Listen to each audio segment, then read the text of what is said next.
You're listening to A Climate Change. This is Matern, your host, and I've got a great guest coming on the program today, Melissa Sims.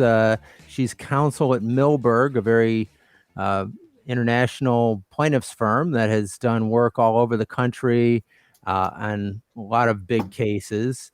Melissa has an amazing kind of story to tell about how she has brought a case against a lot of the major oil companies for causing or exacerbating the hurricane that devastated Puerto Rico a few years back.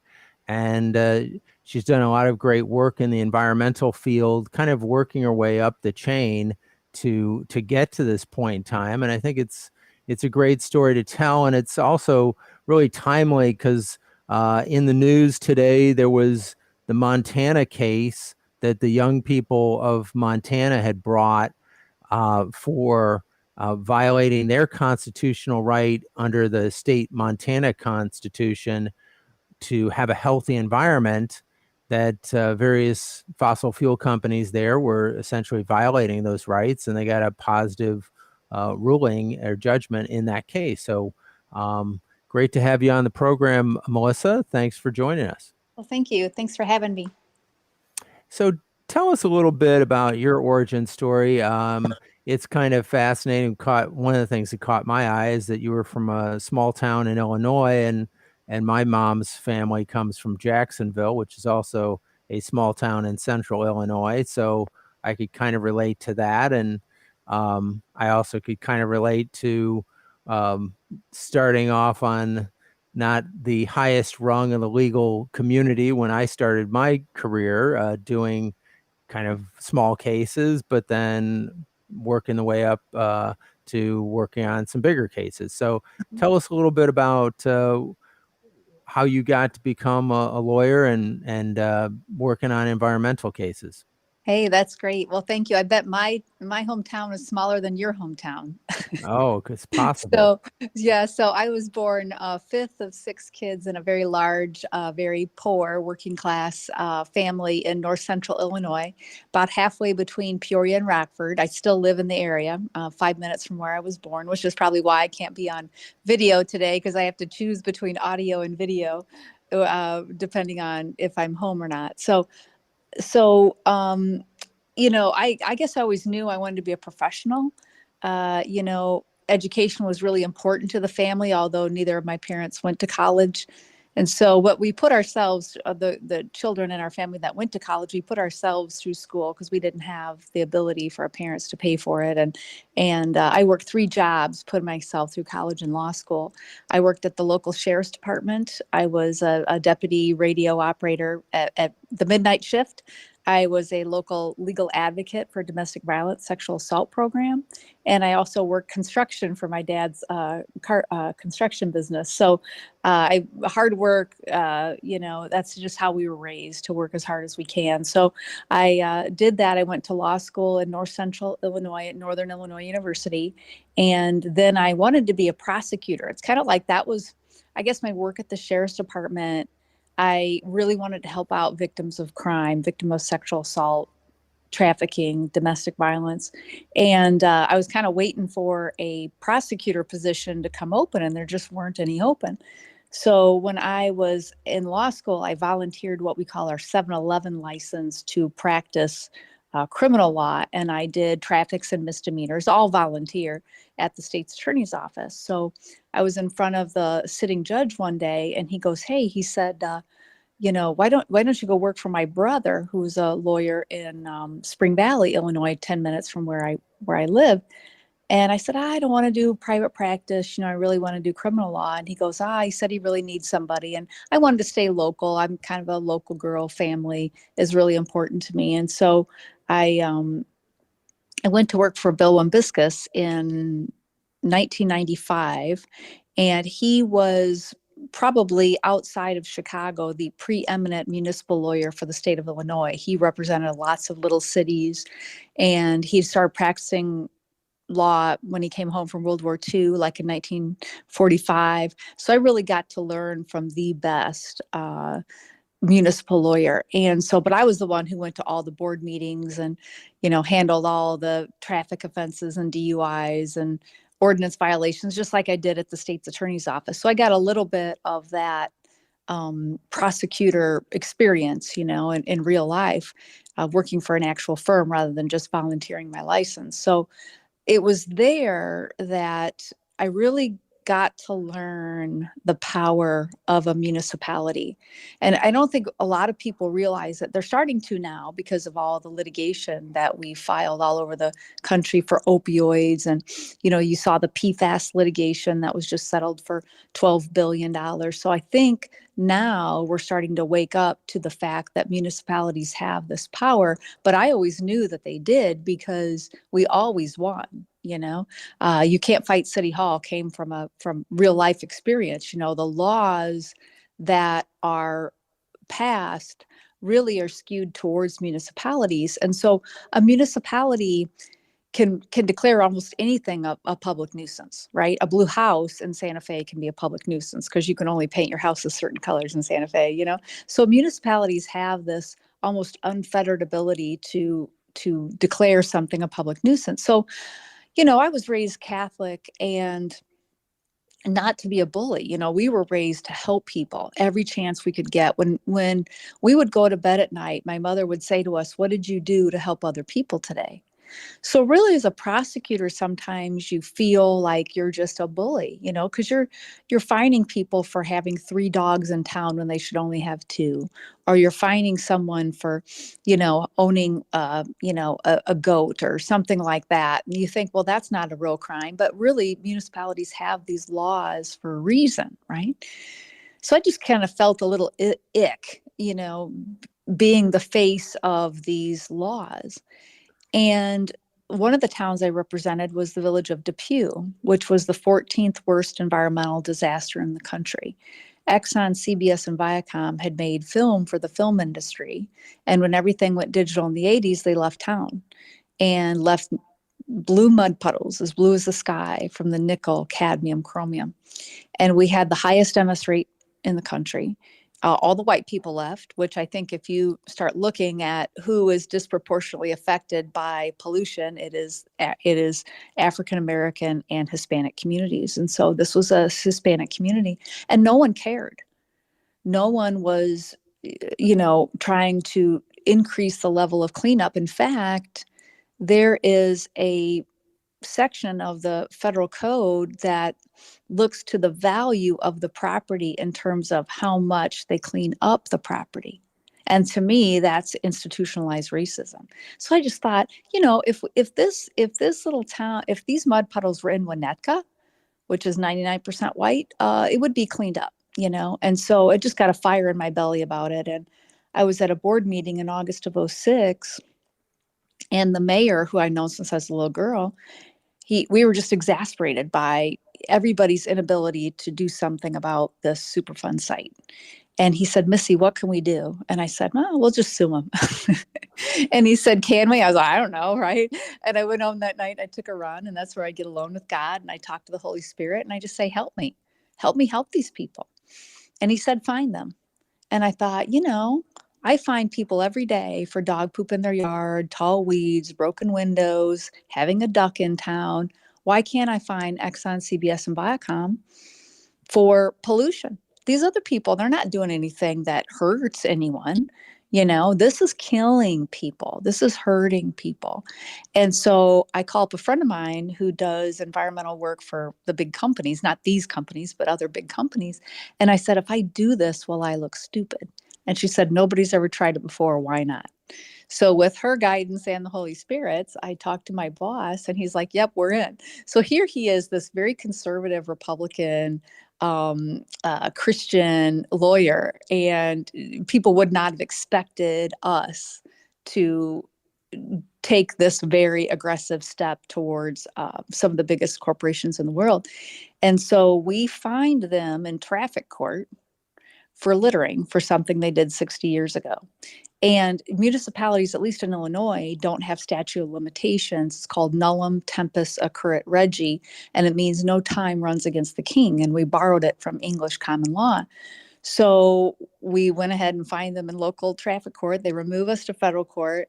We get dismissed out. We go to the Seventh Circuit Court of Appeals, which ruled for the first time that there was no federal preemption on a municipality's ability to use its local ordinances against polluters. So that's how, long answer, but that's how I got to working in this mass tort world.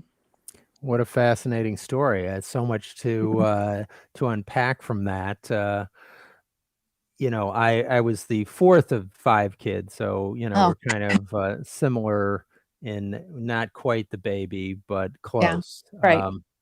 And grew up Catholic as well. So, um, though I'm kind of more of a Taoist now, but the Tao Te Ching, we follow the spirit too. So I think there's only one spirit. We just wherever Mhm. it leads us to help serve other people, that's a great thing. So I love that part of the story too.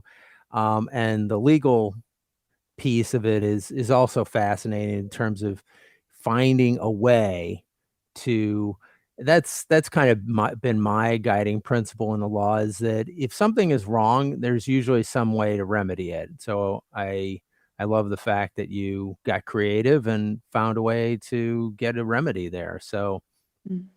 uh, tell us a little bit about the that fight and how did you you know how did you go about doing it from you told the first part of the story and kind of skipped to the Seventh Circuit. I would imagine there was a few bits in between, and how did that go? Well, the interesting part about it is when you represent a municipality, you don't have the same burdens that you do like in a class action litigation. So, in class actions, you have to spend a lot of money on experts, you have to value property, you have to, find experts, filing fees. It's very expensive, do depositions. But the beauty of representing a municipality is that if we say it's a public nuisance, it's a public nuisance. And all it needs to be is rationally related to a reasonable public purpose. So it really is very simple, even though it sounds like it's this big case. It's very simple. It's littering. Is it your property? Did you put your property on somebody else's property? That's really what it boils down to. And so the beauty of it is in its simplicity. And it's not, a brilliant mind on my behalf. I didn't think of it, the Holy Spirit did. But it really isn't a difficult concept. I talk to municipal lawyers all the time. And, for us that have practiced municipal, I've been doing it almost 30 years, those of us that have been practicing municipal law, we just say, well, yeah, of course. Like we don't even think that, it's an issue. And then you talk to people that don't, and they just can't wrap their heads around municipal law. But it's entirely different animal than regular tort law. When you represent a municipality, you're in the driver's seat. And so, really, when we filed the case, they removed us to federal court. They filed a motion to dismiss. We lost. We took the appeal to the Seventh Circuit. The Seventh Circuit said, yeah, there's no such thing as preemption under 96 or 9316H of Superfund Act. And so then we went back to the trial court, and Well, this, I hate to cut you off there, yeah. Melissa, but we're going to go to break. Everybody, you're listening to A Climate Change. I've got Melissa Sims, counsel at Millburg, on the line with me, and she's telling a fascinating story about how she got some justice for her clients in Illinois for an environmental disaster there. So we'll be right back in just 1 minute. We can change the world if we do it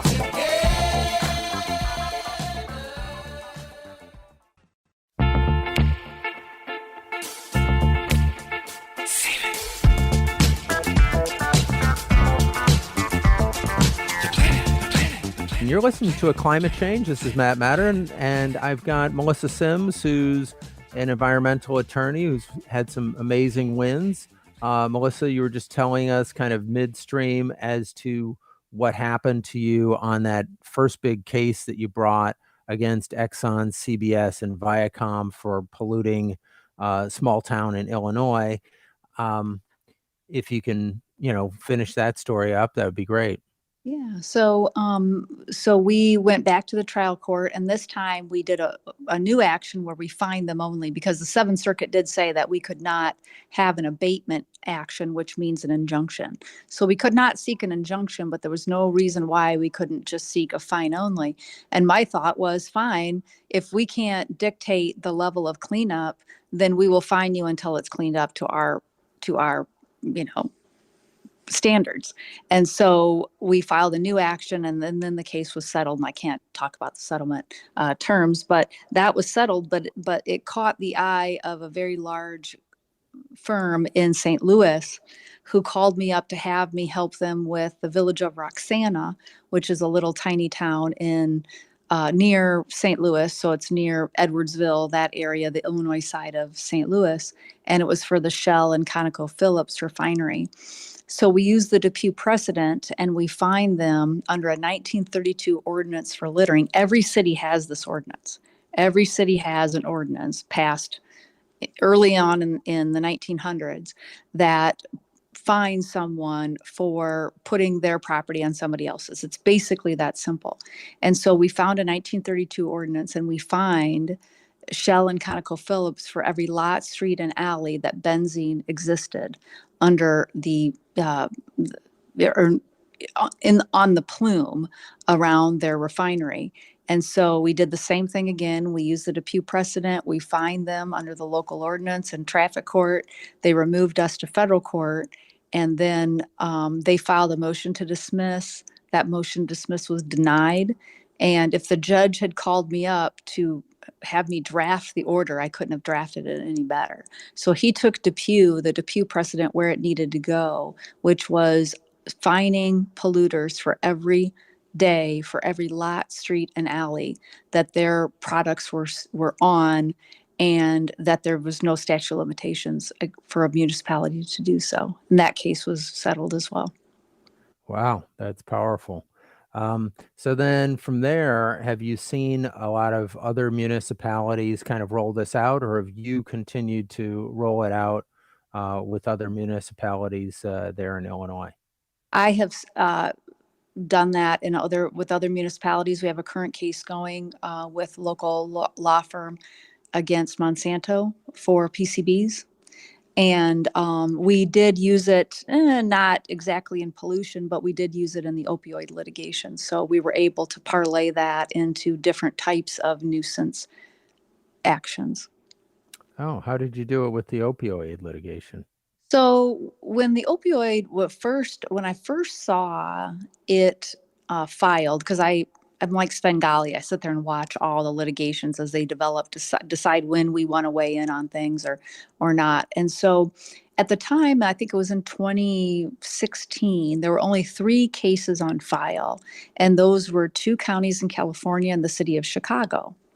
And so the 2 counties in California were dismissed, and the city of Chicago, the only count that survived the motion to dismiss was the city of Chicago's ordinance violation. And so I thought, okay, I want in on this litigation. So then I joined Milberg. It was Sanders Phillips Grossman at the time. And then I worked with them on representing municipalities throughout the country and also in Puerto Rico in the opioid litigation. Okay, and then I think that then has you, visit Puerto Rico, and where did your journey take you there? Yeah, we have an office there in San Juan. We have about 40 employees there. And I was there right before and right after Maria while we were, working on the opioid and other litigations. I go there once a month for about a week. And I saw it before and after. And when I went there after, it literally looked, you've seen the pictures of Lahaina. I mean, it was literally apocalyptic. It looked like an atomic bomb went off in the island.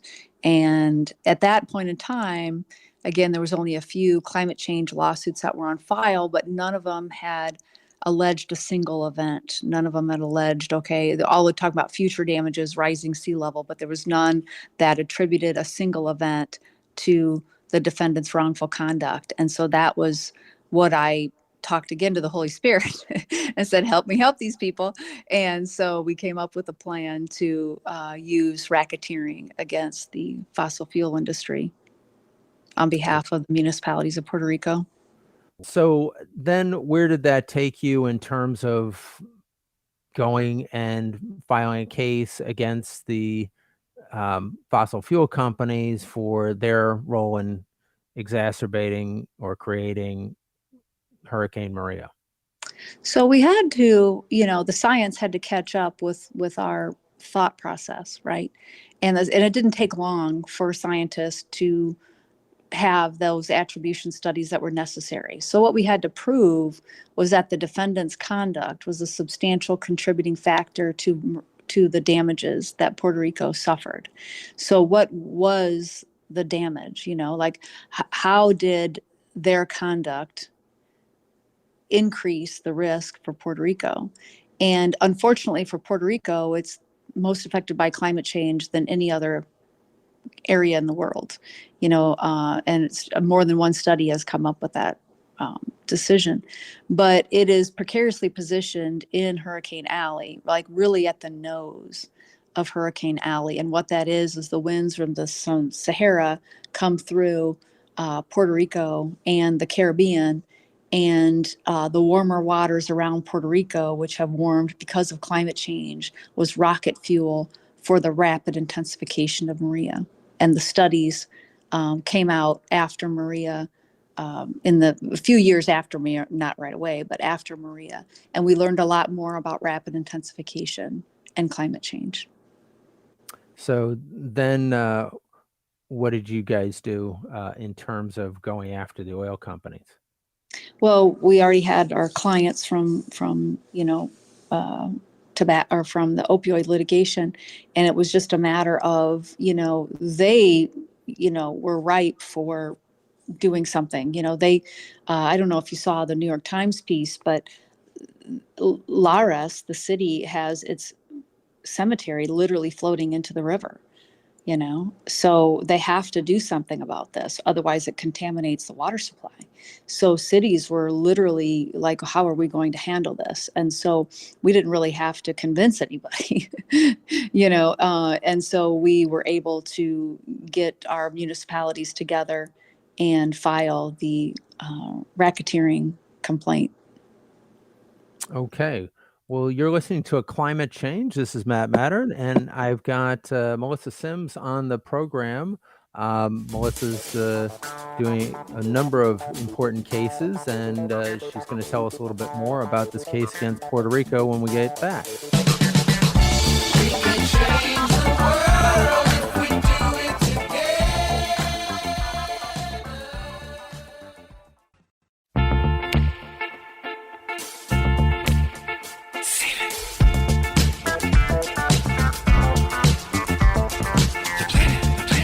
You're listening to A Climate Change. This is Matt Matern, and I've got Melissa Sims, who is an environmental attorney on the show. Melissa, you were telling us about the case that you have against the oil companies for their causing and exacerbating the Hurricane Maria that devastated Puerto Rico. I did read that New York Times article, and that's kind of what led me to you. So it was a great article, very interesting. And tell us a little bit more about how that litigation got started, and we'll go from there. Sure. So if I could explain a little bit about, why Maria was attributed to climate change. So imagine, if you're ever in the Caribbean, you know that tropical storms come and go a lot, right? So what makes one tropical storm though? What makes it a hurricane? And what makes it a hurricane is the warmer water. That is an accelerant. That is rocket fuel for a hurricane. And so imagine tropical storms are tops spinning on a table. What makes one of them fall down and die, and what makes the other one keep going and bounce around? Well, we don't know necessarily what makes them bounce around, but if it is a top spinning on a table, and if it hits that warmer water around Puerto Rico, then what that does is it gives the people of the island no forewarning about how bad the hurricane's going to be. We in the States can sit there and watch the guy in khakis on CNN talk about, the hurricane that's developing, where it's going, the path. Well, they don't have that luxury. They are at ground zero of these massive hurricanes that are being developed. And so the water around Puerto Rico has warmed faster than most waters. And because of climate change, it is just precariously positioned in an area that makes that water warm faster. So when that tropical storm hit that warmer water, it immediately went to category 4 and then 5 and then went through the whole island. And so the experts in the field are now where we had our hunch. Had our hunch that, of course, hurricanes were contributed by climate change. The intensive hurricanes are contributed by climate change. And so with that wind and water that came from Hurricane Maria, it really devastated the island. I mean, I don't know if you remember seeing the videos and the pictures of what happened to the island, but 4,645 people died. Okay. Yeah. I do recall seeing those pictures, and the devastation was, as you said, apocalyptic. It was I mean, unbelievable. family members were having to bury their own family. Think about that. So they couldn't make it to, services. Services were out. There was no roads. All the roads were washed away. They're muddy. Everything was replaced by mud and sand. So there were no roads. There was no communication. Families didn't know uh, if anybody in their family was alive for months. And so I remember I was with some public officials, and they had gotten a phone call about some people that had passed away. And they're like, well, you'll have to bury them. And I just thought, oh my gosh, these people have to bury their own. Think about that, and then the people who were, needing medical care, they couldn't go to the hospital. So people died from lack of medical care. People who were diabetic and you needed, insulin, who needed, oxygen. They it was, they were, absolutely just terrorized. Families were. I mean, there's a lot of people today in Puerto Rico that have PTSD because of what happened after Maria. But juxtapose that with the people of Puerto Rico, though, and if you haven't been to Puerto Rico, you have to go. The people there, the island's beautiful, but the people are more beautiful. They were without power for months, and yet they still helped each other out. They still, when power did come back, they threw big parades for FEMA when they came to town. They were a very helping community. And so I think that they became somewhat of the beacon of hope in climate change too, and that is to help each other out when these disasters happen. So I was actually more impressed, by the way the people reacted to climate change and to this horrifying, devastating event than anything else. It really made me want to help them out even more. Well, I can relate to that, and certainly in clients that I've had that were kind of rose to the occasion and were just Mhm. amazing people. It does inspire me to fight even harder, to do whatever I can to help those folks. So tell us, when did you file the case, and what's the status of the case, and what's going to happen next, to the best that you can discern? Yeah, it was filed in November of 22, and I believe the defendants have sometime in September to file. We've given them time, just because you have to get service on everybody and things like that. And so they have until September, a date in September, to file their responsive pleadings, which will be a motion to dismiss. Then we have the option within 20 days after that to file an amended complaint, and then they will file another motion to dismiss. Once that is fully briefed, I would say, in the spring or summer of next year, we would be in the position to have a hearing on that dispositive motion, which I expect to be a motion dismissed, saying that we never alleged a racketeering enterprise. But we allege racketeering. This is not that novel. I think a lot of people have acted like, oh, it's novel. It's really not. Racketeering cases are filed all the time. We did it in opioids. In the emission cheat cases, we filed racketeering. So they're done a lot. And all racketeering is that more than one person conspired with somebody else and committed predicate offenses, and those predicate offenses are listed in the federal statute, and that furthered the enterprise, and that the enterprise damaged the plaintiff. So really, it's not that novel of a claim, and those are filed all the time. And in fact, the oil industry files them against the protesters. You see them file in racketeering cases. They filed it against Steve Donziger. So racketeering cases are commonly filed, and so we expect the typical motion to dismiss of racketeering, saying that we haven't alleged an enterprise. Okay. So is this the first kind of racketeering case that you have filed against oil companies, or has anybody else filed similar cases to this? Not in climate change. I don't know if there have been another, maybe price fixing, or I don't know. There might have been others. I haven't filed any of them, but they were filed quite frequently in the emission cases, and I'm not for sure if any of the oil companies were part of that. I don't think they were. They were basically auto manufacturers and the developers of the software. So I don't think I've seen any against them for emission problems.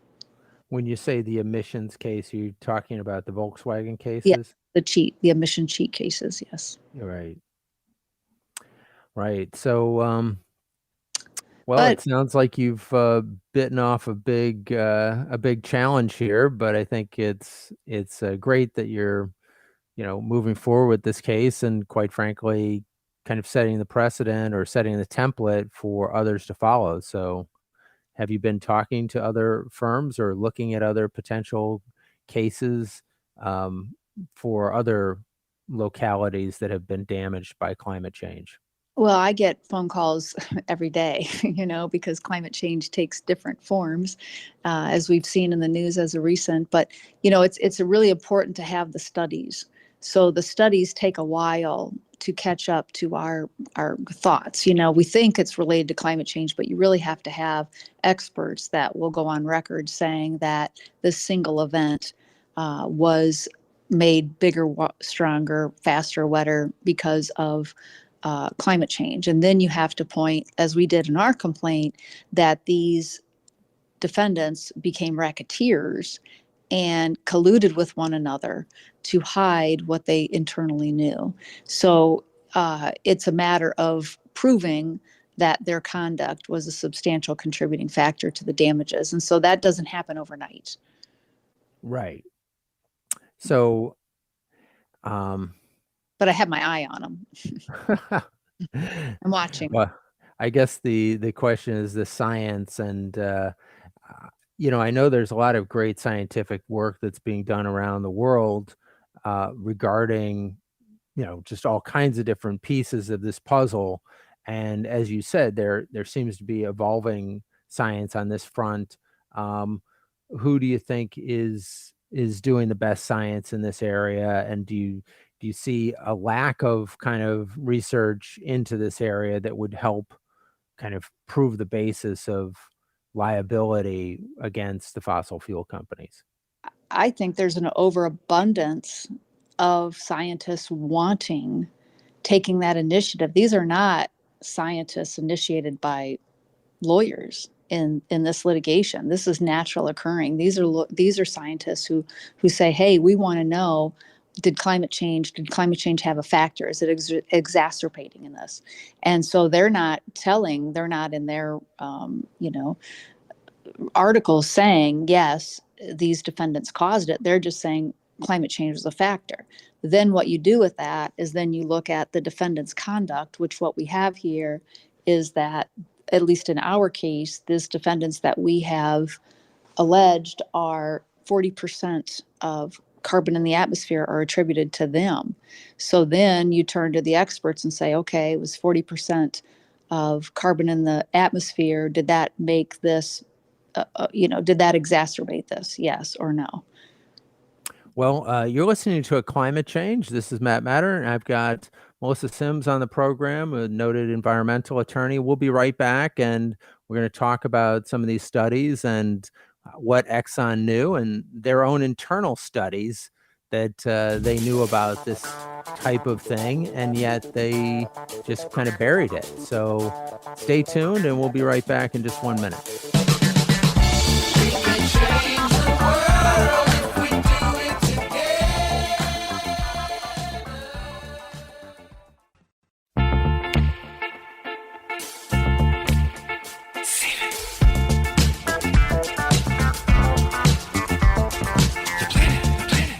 You're listening to A Climate Change. This is Matt Matern, and I've got Melissa Sims, noted environmental attorney, back on the program. And Melissa, we were just talking about the science related to this.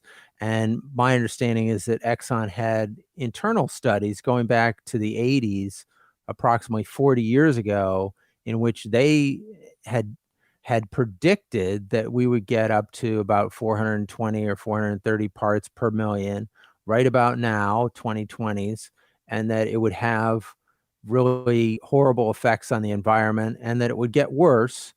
And instead of sharing that with everybody, they buried it and then tried to tell us that climate change wasn't a problem. And are you relying upon that Exxon internal study as part of your case? Yeah, it's not just Exxon. It's every defendant that we've sued took part in this racketeering scheme. So, but the API, the American Petroleum Institute, and Shell and Exxon had been studying the carbon problem, is what they called it, since the 50s. So it's not since the 80s. The 80s is when they had a intern and they brought in this intern in 1978 and they said, "Hey, can you summarize, what we've been studying for the last 30 years? Let us know what you think." So they had it summarized, and that's when the board started looking at it. But they had been studying it in earnest without a foregone conclusion, just wanting to know what is the effect, what is the greenhouse effect. Greenhouse, the term has been around since the 1800s when we started having the Industrial Revolution. And so they've known about the greenhouse effects since the 1800s. So in the 50s, Charles Keeling started studying how much carbon was in the atmosphere. And how he did that is he went to the roof or the top of Mauna Loa in Hawaii and put a needle really high up in the air and then started tracking where the carbon was in the atmosphere and saw that it went up and down just a little bit, but it kept increasing, but it would go up and down a little bit for the seasons. In other words, when the leaves started to decay, then the carbon would go up higher. And then when the leaves were green, then that would soak up some carbon in the atmosphere. So they got to see the effect of trees and how much it was increasing. And he noticed that it was a pattern, that it was increasing. And so that's important to also what Exxon was studying. So all the companies were studying climate change and what's going to happen and how bad is it going to get and when is it going to get bad. And so in the 70s, when they had this intern kind of compile their findings, he had even suggested that the world go on a carbon budget. And he had predicted in this memo a graph, and we have that graph in the complaint, but it has on one side the year, it has on the other side, the other axis, it has how much the world was going to warm, and then plotted in the middle was carbon in the atmosphere from the Keeling curve, which had been in existence for 20 years at that point in time. But he had projected out how much carbon was going to be in the atmosphere at the same time the Earth was going to warm and by what year, and that is accurate today. So they had particularized internal knowledge of the carbon in the atmosphere, what year, and how much it was going to warm. So then, the companies decided, okay, what are we going to do with this information? You had the Rio conference, you had people starting to look at this, and they got together in March of 1998, a bunch of representatives from these companies, we have it detailed in our complaint, and they came up with the victory memo. And it's victory for them, not for the world. but on how they were going to change public opinion or how they were going to make it to where they could continue to sell their fossil fuel related products, consumer products, and how they were going to change the narrative, flip the script. And they were successful. I mean, still to this day, there's people out there, some of my relatives, who say climate change isn't real. That just shows you how effective they were at this marketing campaign. So the defendants that we have sued took a role in that victory memo. They either paid for these studies, these counter studies that were against the weight of scientific consensus, or they somehow actively participated in the effect of that victory memo. And that is the key to the racketeering enterprise. What they did is they hired tobacco strategists who came up with the tobacco plan to let people think that smoking didn't cause cancer. And they used those same strategists in trying to dupe the world that their products did not increase carbon in the atmosphere and would not have a detrimental effect on our world. So now those tobacco strategists had not yet been indicted for racketeering, remember? So that racketeering case came out in 1998. So this victory memo was in early 1998. So Shell also had, 1988 was a pivotal year. Shell also had an internal memo called the TINA memo. And what TINA means is there is no alternative. And it's a term of art in investment. Like when you have a business, you can't go back, right? It's Margaret Thatcher actually made it a popular term, but it just means, hey, this is where we're at. We can't go back. And in this memo, Shell predicted that there would be Amazon, there would be online shopping, people would be driving more, people would need these carbon related traffic or transportation needs. And so, in other words, there was no going back. In the memo, they also described that by 2010, there would be a series of violent storms that would affect the eastern coast of the United States, and that it would spark a group of environmentalists to file a class action lawsuit against the fossil fuel industry for hiding information that they knew about climate change. And so our Puerto Rico complaint came 7 years after they predicted that they would be sued.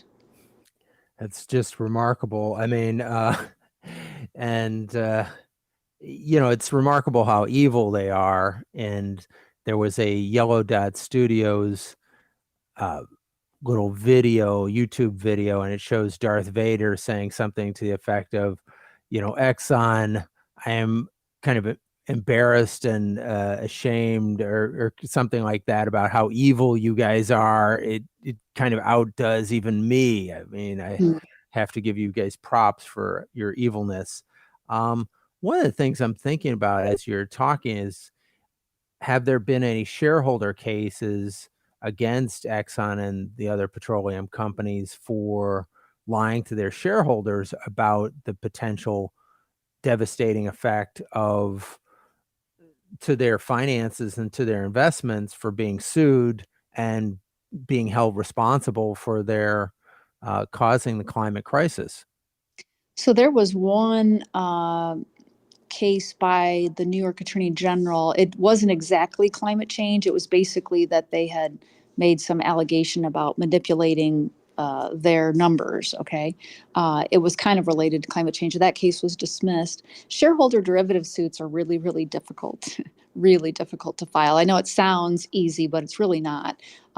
So there has not been any that I've known yet. But the very important part about this, the reason why there is no alternative is very important here, is because had the fossil fuel companies notified the world and said, hey, the gig is up, our products cause this, that those reserves that they have, those assets that they have, would no longer be in the black side of their balance sheet. It would be in the red side. Okay. So it was very important to the business model to make sure that their products stayed in the black side of the balance sheet. Ah, well, it's a fascinating situation. And obviously, I appreciate your great work in bringing these polluters to justice. One of the things that we had talked about is that you have a lot of this material, the science is at the Sabin School at Columbia University in New York. Yes. And So if anybody wants to check out their website to find out all the science that's behind it, please do. And you can follow us on our social media channels on Instagram, Facebook, and Twitter. Also, go to our website at aclimatechange.com. Leave us some comments and feedback. Tell us topics, guests, questions you would like us to ask our future guests, as well as go to Apple Music or Spotify, give us a review, and in the coming weeks, go out and take some action to improve our environment. Talk to your elected officials, volunteer, and most importantly, be the change that you want to see in the world. So, Melissa, it's been a pleasure having you on the program, and would love to keep in touch with you going forward to see how the work that you're doing, and if we can collaborate with you, that'd be great. Great. I appreciate it. Thank you for your time. Yeah, thank you. And you're listening to A Climate Change. Everybody tune back in next week, where we're going to have great guests going forward, talking with us about the issues that affect us most and our climate, and how we can help and where we can take action, because that's important. It's important that all of us have a role in this process. And I think one of the things that's most inspiring about Melissa's story is how she found a way to address these issues in a very creative fashion. So we can all go out and do our best. We can change the world.